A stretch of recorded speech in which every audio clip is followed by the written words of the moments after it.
So good afternoon once again. So welcome to GAN Academy again. So നമ്മൾ കഴിഞ്ഞ രണ്ട് ക്ലാസ്സുകളിലായിട്ട് നമ്മൾ രണ്ട് ചാപ്റ്റേഴ്സ് നമ്മളുടെ പൊളിറ്റിക്കൽ സയൻസ് +2 പൊളിറ്റിക്കൽ സയൻസിലുള്ള ചാപ്റ്റർ 6 നമ്മളുടെ ഡെമോക്രാറ്റിക് ക്രൈസിസ് അല്ലെ ക്രൈസിസ് ഓഫ് ഡെമോക്രാറ്റിക് ഓർഡേഴ്സ് എന്ന ചാപ്റ്ററും 7th ചാപ്റ്റർ ആയിട്ടുള്ള റൈസ് ഓഫ് പോപ്പുലർ മൂവ്മെൻറ്റ്സ് നമ്മൾ ഡിസ്കസ് ചെയ്തു അല്ലേ. നമ്മൾ പ്രധാനപ്പെട്ട പോയിൻറ്റ്സും കാര്യങ്ങളൊക്കെ ജസ്റ്റ് നോടിച്ച് നമ്മൾ എന്ത് ചെയ്ത് കംപ്ലീറ്റ് ഒന്ന് ചാപ്റ്റർ നോക്കി തൊട്ടുപോയി. ഇനി നമ്മൾ അതിൽ നിന്നും ചോദിക്കാൻ ഇമ്പോർട്ടൻ്റ് ആയിട്ടുള്ള അല്ലെങ്കിൽ അതിൽ നിന്ന് ചോദിച്ചിട്ടുള്ള പ്രധാനപ്പെട്ട പ്രീവിയസ് ക്വസ്റ്റ്യൻസ് എന്തൊക്കെയാണ്, എങ്ങനെ ഏത് രീതിക്കാണ്. ഇപ്പോൾ നമ്മളിപ്പോൾ ഒരു ലെജിസ്ലേച്ചറിൻ്റെ ചാപ്റ്റർ നമ്മൾ ഡിസ്കസ് ചെയ്തോ ജുഡീഷ്യറി ഡിസ്കസ് ചെയ്തൊക്കെ നമുക്കത് എഴുതിയാൽ മതി. കാരണം ഒരു സ്റ്റാറ്റിക് ക്വസ്റ്റ്യൻസ് ഒരുപാട് ചോദിക്കും. പക്ഷേ ഇവിടെ നമുക്ക് ചിലപ്പോൾ നമ്മളെ ഒപ്പീനിയൻസ് പറയാൻ വേണ്ടിയിട്ടും കുറച്ചും കൂടെ ഒരു എന്താ പറയുക ഡൈനാമിക് ടൈപ്പ് ഓഫ് ക്വസ്റ്റ്യൻസ് ആയിരിക്കും മേ ബി നിങ്ങൾക്ക് ഈ ചാപ്റ്ററിലൊക്കെ നമുക്ക് പ്രത്യേകിച്ച് ഈ എന്താ പറയുക ഡെമോക്രാറ്റിക് ക്രൈസിസ് ഓർഡർ ആ ഒരു ചാപ്റ്ററിൽ നിന്ന് കാണാൻ പറ്റും. അത് എങ്ങനെ ചോദിക്കാൻ ചാൻസ് ഉള്ള ക്വസ്റ്റ്യൻസ് എന്തൊക്കെയാണ് എങ്ങനെയൊക്കെയാണെന്നുള്ള നമുക്ക് ജസ്റ്റ് എന്ത് ചെയ്യാം നോക്കിപ്പോൾ.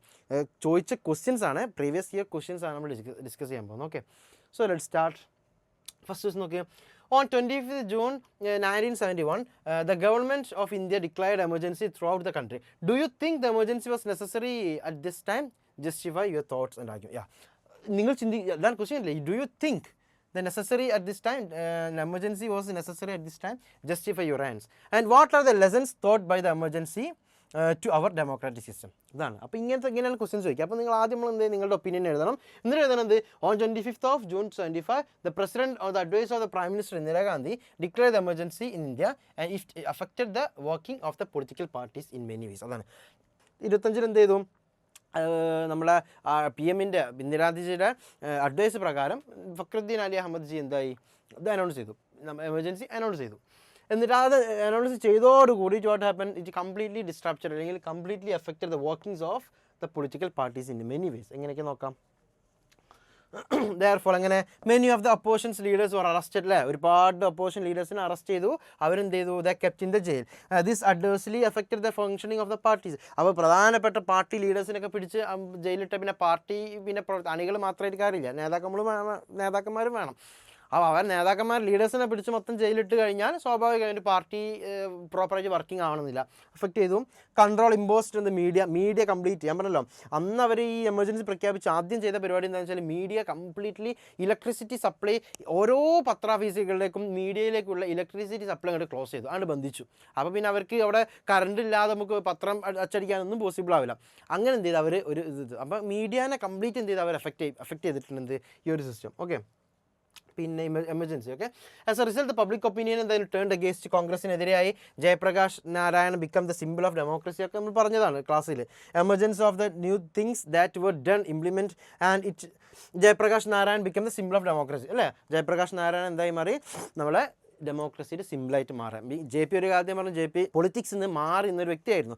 വീണ്ടും ഈ ബീഹാർ മൂവ്മെൻറ്റ് വന്നപ്പോഴാണ് വീണ്ടും പൊളിറ്റിക്സിലേക്ക് അല്ലെങ്കിൽ രാഷ്ട്രീയത്തിലേക്ക് വരുന്നത്. എങ്ങനെ ഏകദേശം ഈ ആളുകൾ സ്റ്റുഡൻസിൻ്റെ മൂവ്മെൻ്റ് ആയിരുന്നു ബീഹാർ മൂവ്മെൻറ്റ്, അവരെ പോയി സ്റ്റുഡൻസ് കണ്ടു, കാല് പിടിച്ചു, JP-നെ തിരിച്ചു കൊണ്ടുവന്നു. JP-ക്ക് സിറ്റുവേഷൻ മനസ്സിലായി. He understand that we need to make its an national level movement ആക്കി മാറ്റുന്നത്, ബീഹാറിൽ മാത്രം കൺസൈൻഡ് ആയിട്ട് നിൽക്കേണ്ടല്ല എന്നൊക്കെ പറഞ്ഞിട്ട് JP ഫ്രണ്ടിലേക്ക് ഫോർ ഫ്രണ്ടിലേക്ക് വന്നു, കൊടി പിടിച്ചു. ഈ ബിക്കേം ദ ലീഡർ. അതാണ് സംഭവം. Okay, the emergency and things that were done to implement it made the opposition leaders feel that autocratic rules of Indira Gandhi would make them disappear by one. അതായത് ഇതൊരു autocratic റൂളായിരുന്നു ഒരു എമർജൻസിയുടെ സമയത്ത്. കാരണം Indira Gandhi unanimous പവറായിട്ട് Indira Gandhi ഇങ്ങനെ പവർഫുള്ളായിട്ട് നിൽക്കുന്ന സമയത്ത് മറ്റുള്ള ഒരാൾക്കും അധികാരമില്ലാത്ത സിറ്റുവേഷൻസ് ആയിരുന്നു. ഒരു യുനാനിമസ് ഒരു ഓട്ടോക്രാറ്റിക് റൂളായിട്ട് അത് വൺ ബൈ വൺ ആയിട്ട് നശിപ്പിക്കും എന്നുള്ളൊരു തോട്ടായിരുന്നു അവർക്ക് ഉണ്ടായിരുന്നത്.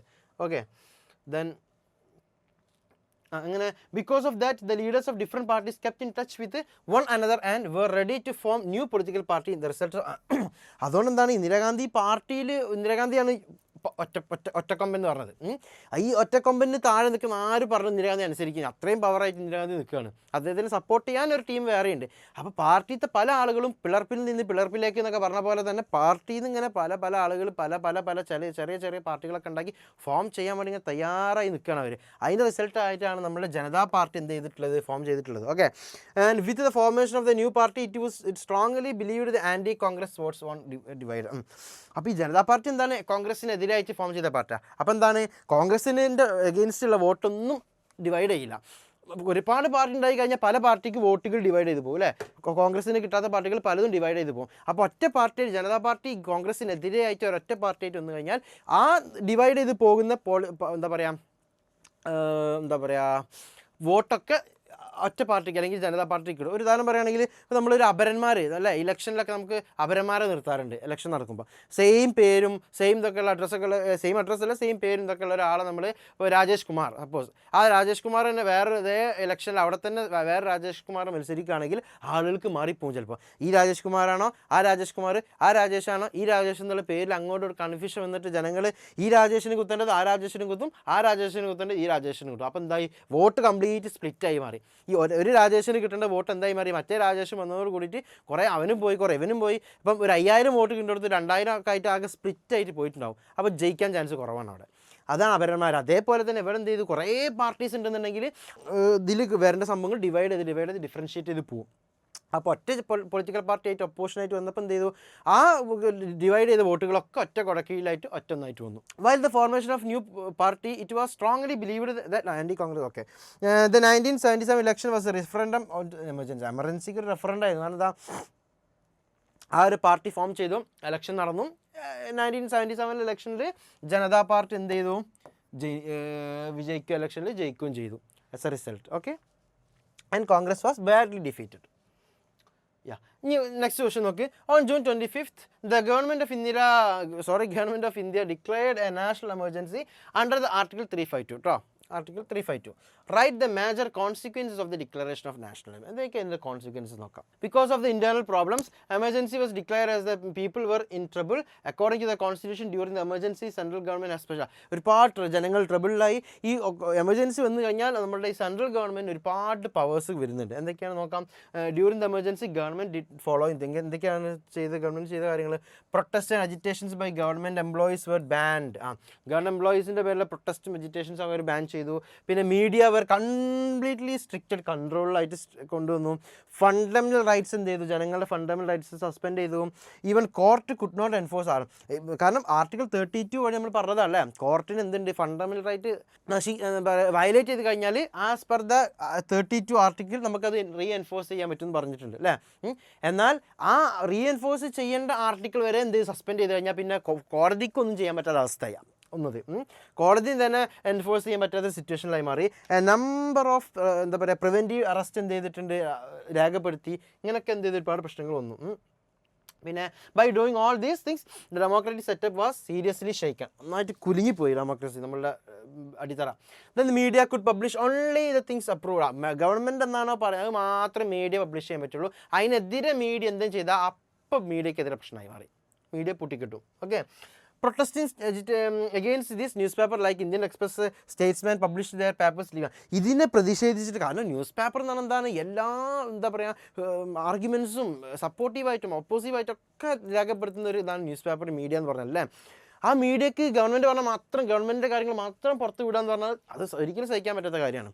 അപ്പോൾ എന്ത് ചെയ്തു ഈ ഇന്ത്യൻ എക്സ്പ്രസ്, സ്റ്റേറ്റ്സ്മാൻ എന്നൊക്കെ പറയുന്ന ന്യൂസ് പേപ്പേഴ്സൊക്കെ പല പേജുകൾ ബ്ലാങ്ക് ആക്കി വിട്ടു. അവർ പ്രിൻറ്റ് ചെയ്യുമ്പോൾ പല പേജും ബ്ലാങ്ക് ആക്കി, ഒന്നും എഴുതാതെ ബ്ലാങ്ക് ആക്കി വിട്ടു. എന്താണ് ഒരു പ്രൊട്ടസ്റ്റ് ആയിട്ട് ഞങ്ങൾ എഴുതൂല, ഞങ്ങൾക്ക് ഇഷ്ടമുള്ളത് എഴുതൂല, നിങ്ങൾക്ക് ഇഷ്ടമുള്ളത് ഞങ്ങൾ എഴുതൂല എന്ന് പറഞ്ഞിട്ട് ഗവൺമെൻറ്റിനെ വെല്ലുവിളിക്കുന്ന രീതിയിൽ എന്ത് ചെയ്തു കംപ്ലീറ്റ് പേജുകൾ ബ്ലാങ്ക് ആക്കിയിട്ട് എന്ത് ചെയ്തു ഇവർ പത്രങ്ങൾ അച്ചടിച്ചിറക്കി പ്രസ്സിൽ പ്രിൻറ്റ് ചെയ്ത് ഇറക്കാൻ തുടങ്ങി പത്രങ്ങൾ. ആസ് എ പ്രൊട്ടസ്റ്റ് ആണ്.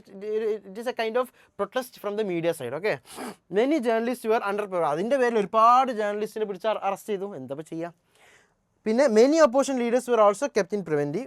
എല്ലാവരും പിടിച്ച് ഏകദേശം 10-600 നേതാക്കന്മാരെ പിടിച്ച് അറസ്റ്റ് ചെയ്ത് 1.5 ലക്ഷം ജനങ്ങളെ പിടിച്ചിട്ട് വെറുതെ അറസ്റ്റ് ചെയ്തൊക്കെ സംഭവങ്ങൾ ഉണ്ടായിട്ടുണ്ട് ഈ എമർജൻസി സമയത്ത്. ഓക്കെ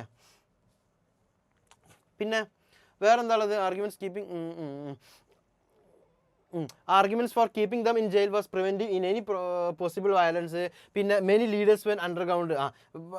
പിന്നെ suspension of article 32 was likely closing the door. അതാണ് ഈ ആർട്ടിക്കിൾ 32 അങ്ങോട്ട് സസ്പെൻഡ് ചെയ്തവർ കൂടിയിട്ട് ആളുകൾക്കൊന്നും വേറെ മാർഗ്ഗമില്ല. ഫണ്ടമെൻ്റലായിട്ട് ചോദിച്ച് പോകാനൊന്നും കോടതിയിൽ പോയിട്ടും കോടതി ഇങ്ങനെ നിൽക്കുക എനിക്കൊന്നും ചെയ്യാൻ പറ്റില്ല മക്കളെ, ഞങ്ങൾക്ക് എന്തെങ്കിലും ചെയ്യാൻ പറ്റുന്ന ആ റൈറ്റ് വരെ ഗവൺമെൻറ് എടുത്ത് ഒഴിവാക്കിയിട്ടുണ്ട്, അതുകൊണ്ട് ഞങ്ങൾക്കൊന്നും ചെയ്യാൻ പറ്റില്ല, വി ആർ ഹെൽപ്ലെസ് എന്നുള്ള രീതിയിൽ കോടതി നിൽക്കുകയാണ്. ജനങ്ങൾക്ക് ആകെയുള്ള പ്രതീക്ഷ കോടതിയും കൈമലർത്തിയൊരവസ്ഥ. അപ്പോൾ ജനങ്ങളെ ഒരു it is the closing the door of justice of people ആണ്. Simple. People could not even file habeas corpus. അയക്കാൻ പറ്റില്ല. habeas corpus എന്ന് എന്താ അൺലോഫുൾ ആയിട്ട് അൺനെസസറി ആയിട്ട് പോലീസ് കസ്റ്റഡിയിലോ അല്ലെങ്കിൽ എന്താ ഒളിപ്പിച്ച് വെച്ചിട്ടുള്ള ഏതെങ്കിലും ആളുകളെ പുറത്തേക്ക് കൊണ്ടുവരാൻ വേണ്ടിയിട്ടുള്ള ഒരു ലോ ആണ് ഹേബിയസ് കോർപ്പസ്. അതായത് ഇപ്പം ഫോർ എക്സാമ്പിൾ എന്നെ പോലീസ് ഡിറ്റെയിൻ ചെയ്ത് വെച്ചേക്കാണ്, ഒരു കാരണമില്ലാതെ പിടിച്ച് വെച്ചേക്കാണ്, ഞാൻ എവിടെ എൻ്റെ ഫാമിലിക്കോ എൻ്റെ കുടുംബത്തിന് ആർക്കും അറിയില്ല. അപ്പോൾ എന്ത് എൻ്റെ ഫാമിലിക്ക് കോടതി പോയിട്ട് പറയുന്നത്, സാർ ഇന്ന ആൾ ഈ ഫായിസ് എന്ന് പറയുന്ന വ്യക്തിയെ പോലീസ് പിടിച്ചു വെച്ചിട്ടുണ്ട്, എന്താ റീസൺ എന്നറിയില്ല, എത്രയും പെട്ടെന്ന് അവരെ അങ്ങ് വിട്ടു തരണം എന്നുള്ളത് കോടതി ഹേബിയസ് കോർപ്പസ് ഫയൽ ചെയ്യും കോടതി പോയിട്ട്. ഈ ഹേബിയസ് കോർപ്പസിൻ്റെ മീനിങ് എന്താ? ടു ഹാവ് ദ ബോഡി എന്നാണ്. അപ്പോൾ കോടതി എന്ത് ചെയ്യും? അങ്ങനെയാണെങ്കിൽ ശരിയാണല്ലോ, അങ്ങ് നോക്കണല്ലോ എന്നൊക്കെ പറഞ്ഞിട്ട് പോലീസിന് ഒരു ഉത്തരവ് കൊടുക്കും. എന്ത്? ഇത്രയും സമയത്തിനുള്ളിൽ ഈ പറഞ്ഞ വ്യക്തിനെ ഇവിടെ എത്തിക്കണം, എൻ്റെ മുന്നിൽ കോടതിയിൽ ഹാജരാക്കണം. അതാണ് to have the body. Please have the body in front of the court within these duration of time എന്നുള്ള രീതിയിൽ ഒരു കോർട്ട് എന്തെങ്കിലും ഒരു കാര്യം പറയും. ആ പോലീസ് ഇനിയിപ്പോൾ പോലീസിൻ്റെ കസ്റ്റഡിയിലല്ല വേറെ എവിടെയെങ്കിലും ആണെങ്കിൽ പോലീസ് എവിടെ പോയിട്ടാണെങ്കിലും ശരി, ഇയാളെ പിടിച്ചിട്ട് സമയത്തിൻ്റെ ഉള്ളിൽ കോടതിൻ്റെ മുന്നിൽ ഹാജരാക്കൽ ആര് ഉത്തരവാദിത്തം? പോലീസിൻ്റെ ഉത്തരവാദിത്തമാണ്. അതാണ് to have the body. Okay, അത് നിങ്ങൾ ദൃശ്യം സിനിമയിൽ ദൃശ്യം 2 തോന്നുന്നുണ്ട്, മോഹൻലാൽ ആ ഒരു ചെറിയ ഡയലോഗ് പറയുന്നുണ്ട്, ഹേബിയസ് കോർപ്പസ് ഫയൽ ചെയ്തുകൂടെ നിങ്ങളെ മോനെ കണ്ടെത്താന്നുള്ള ഡയലോഗ് നിങ്ങൾ കണ്ടിട്ടുണ്ടാവും ചില പല ആളുകളും. മൂവി ഒന്നുകൂടെ റിവൈൻഡ് ചെയ്ത് ഒന്ന് കണ്ടു വെക്കുന്നുണ്ട്. ഓക്കെ, പിന്നെ ലേറ്റർ ആർട്ടിക്കിൾ 42 വാസ് അമെൻഡഡ്. പിന്നെ വേറെ പ്രശ്നം എന്താ വെച്ചാൽ 42 എന്ന് പറയുന്ന ആർട്ടിക്കിൾ ഇത് ഭയങ്കര ഇമ്പോർട്ടൻ്റ് ആയിട്ടുള്ള ആർട്ടിക്കിൾ കേട്ടോ ഫ്രം ദ കോൺസ്റ്റിറ്റ്യൂഷൻ വ്യൂ പോയിന്റിൽ. കാരണം ഈ ആർട്ടിക്കിൾ ഒരുപാട് ഇന്ദിരാഗാന്ധിജി കൊണ്ടുവന്ന കംപ്ലീറ്റ് അമെൻമെൻറ്റ് ഈ 42-ലാണ്. ഒരു മിനി കോൺസ്റ്റിറ്റ്യൂഷൻ ആണ് എന്ത് ശരിക്കും ഈ 42 അമെൻമെൻറ്റ് എന്ന് പറഞ്ഞത്. കാരണം അത്രയും അമെൻമെൻറ്റ്സ് എന്ത് ചെയ്തിട്ടുണ്ട് ഇന്ദിരാഗാന്ധി എന്ത് ചെയ്തിട്ടുണ്ട് ഈ ഒരു ആർട്ടിക്കിളിൽ കൊണ്ടുവന്നിട്ടുണ്ട്. And we can easily say that the emergency adversely affected the people in many vase. Simply as simple, അതാണ് ആസ് സിമ്പിൾ ആസ് ദാറ്റ്, അത്രേ ഉള്ളൂ. പിന്നെ നെക്സ്റ്റ് ക്വസ്റ്റ്യൻ നോക്കും. ആർട്ടിക്കിൾ 42 ജസ്റ്റ് നിങ്ങൾ ഗൂഗിളിൽ ചെയ്ത് നോക്കാം കേട്ടോ. 42nd amendment act of it is known as A mini constitution of India. അങ്ങനെ അത്രയും അമെൻമെൻറ്റ് കൊണ്ടുവന്നുകൊണ്ടാണ്. ഓക്കെ, നിങ്ങൾ നോക്കണ്ടേ, രസമാണ്. ഇതിനെക്കുറിച്ച് നിങ്ങൾക്ക് ഐഡിയ ഉള്ള ആളുകളാണെങ്കിൽ ഈ 42 അമെൻമെൻ്റ് ഒക്കെ വായിക്കും, നല്ല രസകരമായിട്ട് നിങ്ങൾക്ക് വായിക്കാൻ പറ്റും. അത്രയും ഭംഗിയിലാണ് അത് അമെൻമെൻറ്റ്സ് കൊണ്ടുവന്നിട്ടുള്ളത്. On 25th June next question നോക്കുക. 25th June 1975 emergency declared throughout the country. Explain the circumstances which led to the country a declaration of emergency. ഈ എമർജൻസി ഡിക്ലെയർ ചെയ്യാനുള്ള സർക്കംസ്റ്റാൻസസ് റീസൺസ് എന്തൊക്കെയാണ് നമുക്ക് നോക്കാം. Okay, by June 1975 the enmity between the ruling party and the opposition became very strong. സ്വാഭാവികം 75 ആയപ്പോഴത്തേക്ക് ഇങ്ങനെ മൂർച്ഛിച്ച് നിൽക്കുക. 75-ലാണല്ലോ നമ്മളുടെ ഇന്ദിരാമ ഇത് പ്രഖ്യാപിക്കുന്നത്, എമർജൻസി പ്രഖ്യാപിക്കുന്നത്.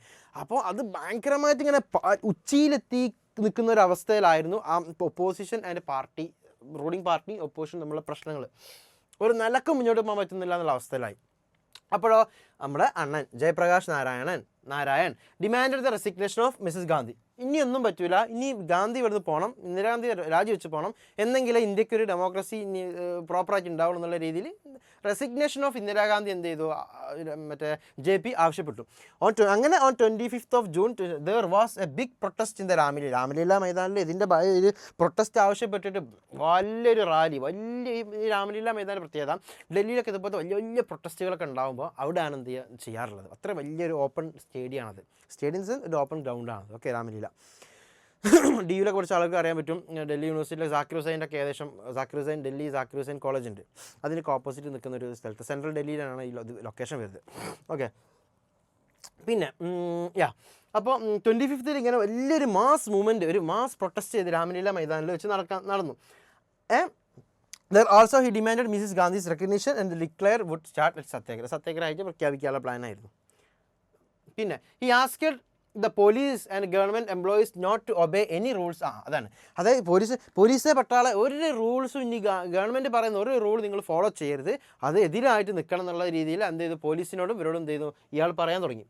Government felt it could not continue working many people were against them. കാരണം ഇത് ഗവൺമെൻറ് ഇവരില്ലെങ്കിൽ ഗവൺമെൻറ് വർക്ക് ചെയ്യാൻ പറ്റില്ല. കാരണം ഗവൺമെൻറ്റിൻ്റെ ഓപ്പറേഷൻസ് പ്രോപ്പർ അല്ല എന്നുണ്ടെങ്കിൽ ഗവൺമെൻറ് അതിൽ ഫെയിലായി നടത്തും അല്ലേ. അപ്പോൾ അങ്ങനെ പറഞ്ഞു. And also many people were against the Congress ആയിരുന്നു എന്ന്.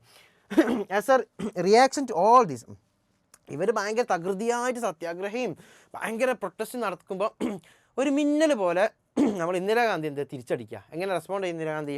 ഒന്നും നോക്കാതെ അന്ന് രാത്രി June 25 എൻ്റെ ബർത്ത്ഡേ June 29 കേട്ടോ, June 29 my birthday. Okay, June 25 അതുകൊണ്ട് ചിന്തിച്ചാൽ മതി, അപ്പോൾ ഡേറ്റ് എനിക്ക് ഓർമ്മ വന്നോളൂ. ഓക്കെ, ജൂൺ 25, 1975 ഇന്ദിരാഗാന്ധി എന്ത് ചെയ്തു? ഒന്നും നോക്കിയില്ല, നേരെ എന്ത് ചെയ്തു, പെട്ടെന്ന് ഫക്രുദ്ദീൻ അലി അഹമ്മദ് പ്രസിഡന്റ് എടുത്ത് പേര് പറഞ്ഞു, സാർ ഒരു 3 റീസൺസ് ഞാൻ എഴുതിയാൽ തരാം, ആ 3 റീസൺസും പറഞ്ഞിട്ട് വേഗം ഷടപടയെന്ന് പറഞ്ഞിട്ട് എന്ത് ചെയ്തോ എമർജൻസി പ്രഖ്യാപിച്ചോളൂ, അത്യാവശ്യം ഇനി എന്നെ കൊണ്ട് പിടിച്ചിക്കാൻ പറ്റുള്ളൂ എന്ന രീതിയിൽ ഇന്ദിരാഗാന്ധി എമർജൻസി പ്രഖ്യാപിക്കുകയാണ്. എന്ന് June 25 on the ground of 3 reasons. എന്തൊക്കെയാണ്? 3 റീസൺസ് ഉണ്ട്.